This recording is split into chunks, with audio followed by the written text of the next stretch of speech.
हरे कृष्ण। आप सभी को मोक्षदा एकादशी की हार्दिक शुभकामनाएं। मोक्षदा एकादशी मार्गशीर्ष की शुक्ल पक्ष की एकादशी को मोक्षदा एकादशी के रूप में मनाया जाता है। ये एकादशी अपने नाम के अनुसार ही मनुष्य को सर्वोच्च आध्यात्मिक मोक्ष प्रदान करती है। इसका अर्थ है कि एकादशी का पालन करके मनुष्य जन्म मृत्यु के चक्र से मुक्त होकर मोक्ष प्राप्त करता है। उसके पूर्व जन्म के सभी पापों का नाश हो सकता है। ये एकादशी हमारे पूर्वजों को भी मुक्ति प्राप्त करती है। यह एकादशी मार्गशीर्ष माह में आती है। यह भगवान श्री कृष्ण को बहुत प्रिय माह है और शायद इसीलिए भगवान श्री कृष्ण ने भगवत गीता का दिव्य ज्ञान भी इसी मोक्षदा एकादशी को दिया था। इसे गीता जयंती के रूप में भी मनाया जाता है। आइए अब हम सुनते हैं मोक्षदा एकादशी की पौराणिक कथा। गोकुल नाम के नगर में एक वैखानस नामक राजा राज्य करता था। उसके राज्य में चारों वेदों के ज्ञाता ब्राह्मण रहते थे। वह राजा अपनी प्रजा का पुत्रवत पालन करता था।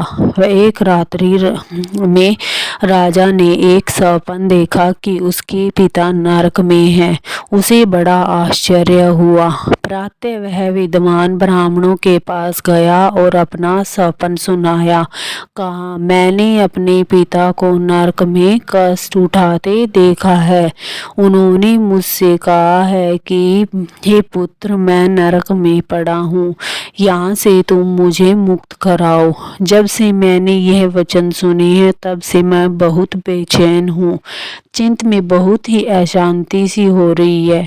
मुझे इस राज्य, धन, पुत्र, स्त्री, हाथी, घोड़े आदि में कुछ भी सुख प्रतीत नहीं होता। क्या करूं? राजा ने कहा, हे ब्राह्मण देवताओं, इस दुख के कारण मेरा सारा शरीर जल रहा है। जब आप कृपा करके कोई तप, दान, व्रत आदि ऐसा उपाय बताइए जिससे मेरे पिता को मुक्ति मिल जाए। उस पुत्र का जीवन व्यर्थ है जो अपने माता पिता का उद्धार न कर सके। एक उत्तम पुत्र जो अपने माता पिता तथा पूर्वजों का उद्धार करता है वह हजारों मूर्ख पुत्रों से अच्छा है। जैसे एक चंद्रमा सारे जगत में प्रकाश कर देता है परंतु हजारों तारे नहीं कर सकते हैं। ब्राह्मणों ने कहा, हे राजन, यहाँ पास ही भूत, भविष्य और वर्तमान के ज्ञाता पर्वत ऋषि का आश्रम है। आपकी समस्या का हल ये जरूर करेंगे। ऐसा सुनकर राजा मुनि के आश्रम पर गया। उस आश्रम में अनेक शांत चित्त योगी और मुनि तपस्या कर रहे थे। उसी जगह पर्वत मुनि भी बैठे थे। राजा ने मुनि को साष्टांग दंडवत किया। मुनि ने राजा को सांगोपांग कुशलता पूछी। राजा ने कहा, महाराज, आपकी कृपा से मेरे राज्य में सब कुशल हैं, लेकिन अकस्मात मेरे चित्त में अत्यंत अशांति होने लगी है। ऐसा सुनकर पर्वत मुनि ने अपनी आंखें बंद की और भूत विचारने लगे।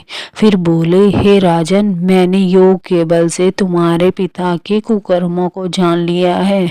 उन्होंने पूर्व जन्म में कामोत्तर होकर एक पत्नी को रति दी, किंतु सौतन के कहने पर दूसरी पत्नी को ऋतुदान मांगने पर भी नहीं दिया।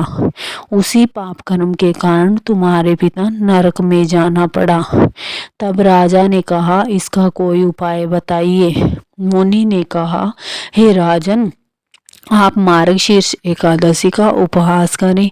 उस उपवास के पुण्य को अपने पिता को संकल्प दें। इसके प्रभाव से आपके पिता को अवश्य नरक से मुक्ति होगी। मुनि के ये वचन सुनकर राजा महल में आया और मुनि से कहने के अनुसार कुटुंब सहित मोक्षदा एकादशी का व्रत किया। इसके उपवास का पुण्य उसके पिता को अर्पण कर दिया। इसके प्रभाव से उसके पिता को मुक्ति मिल गई। स्वर्ग में जाते हुए वे पुत्र से कहने लगे, हे पुत्र, तेरा कल्याण हो। यह कहकर स्वर्ग को चले गए। मार्गशीर्ष मास के शुक्ल पक्ष की मोक्षदा एकादशी का जो व्रत करते हैं उनके समस्त पाप नष्ट हो जाते हैं। इस व्रत से बढ़कर मोक्ष देने वाला और कोई व्रत नहीं है। इस दिन गीता जयंती मनाई जाती है। साथ ही यह धनुर्मास की एकादशी कहलाती है। अतः इस दिन एकादशी